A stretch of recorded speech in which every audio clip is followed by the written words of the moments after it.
राहुल गांधी की भारत जोड़ो न्याय यात्रा शुरू हो गई है। ये राहुल गांधी और इंडिया के लिए एक नया टेस्ट भी होने वाला है। टेस्ट इंडिया गठबंधन के एकजुटता को लेके और राहुल गांधी के 2024 में चुनाव के परिणाम को लेके।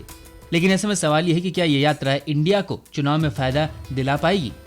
यात्रा के रूट को अगर आप देखेंगे तो आपको पता चलेगा कि यात्रा हिंदी भाषी क्षेत्र पर केंद्रित है और इसमें सबसे अहम है यूपी यानी समाजवादी पार्टी का घर, जो कि इंडिया गठबंधन का सबसे प्रमुख दलों में से एक है।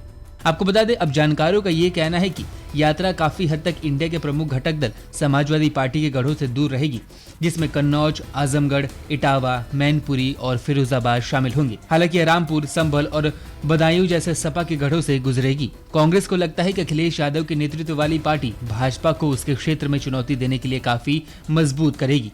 यात्रा सबसे अधिक 11 दिन यूपी में बिताएगी। 80 सीटों वाला राजनीतिक रूप से सबसे महत्वपूर्ण राज्य, जहां कांग्रेस पिछले 2 लोकसभा चुनाव में छाप छोड़ने में विफल रही है।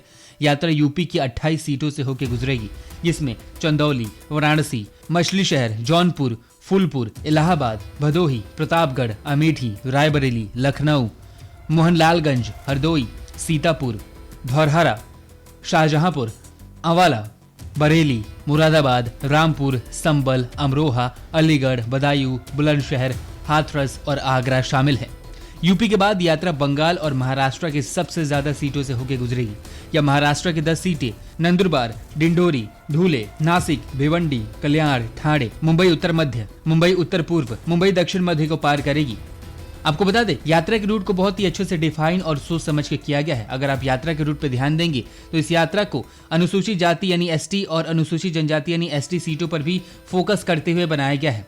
कुल मिलाकर यात्रा कई राज्यों में 30 आरक्षित सीटों से होकर गुजरेगी, जिसमें 13 एससी और 17 एसटी सीटें शामिल होंगी।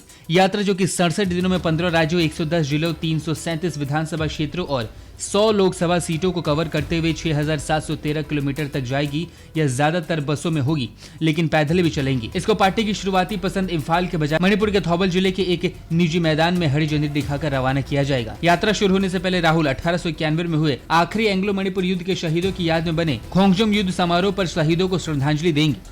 अब ऐसे में अगर आप यात्रा को देखेंगे तो यात्रा को बहुत ही सोच समझ के डिफाइन किया गया और बनाया गया है। अब ऐसे में इंडिया गठबंधन के नेताओं का भी टेस्ट होगा, और वो टेस्ट किस चीज को लेके होगा? वो टेस्ट उनकी एकजुटता को लेके होगा। अब ऐसे में कांग्रेस सूत्रों ने कहा है कि यात्रा की सबसे बड़ी परीक्षा 5 राज्यों में भारत के सहयोगियों की भागीदारी होगी।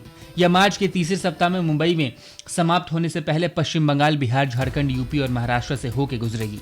एक कांग्रेस नेता ने कहा कि हम 5 सितारा होटलों और जूम पर मिलते रहे हैं। अब परीक्षा यह है कि क्या हम जमीन पर एक साथ नजर आएंगे। अगर 5 राज्यों में सहयोगी दल यात्रा में शामिल होते हैं तो एकजुटता और सहोदरता स्पष्ट हो जाता है, तो हम प्रभाव पैदा करने में सक्षम रहेंगे। पार्टियों को स्पष्ट नहीं है कि टीएमसी सुप्रीमो और पश्चिम बंगाल के मुख्यमंत्री ममता बनर्जी यात्रा में किसी समय शामिल होंगी या नहीं, जब ये यात्रा उनके राज्य में होकर गुजरेगी।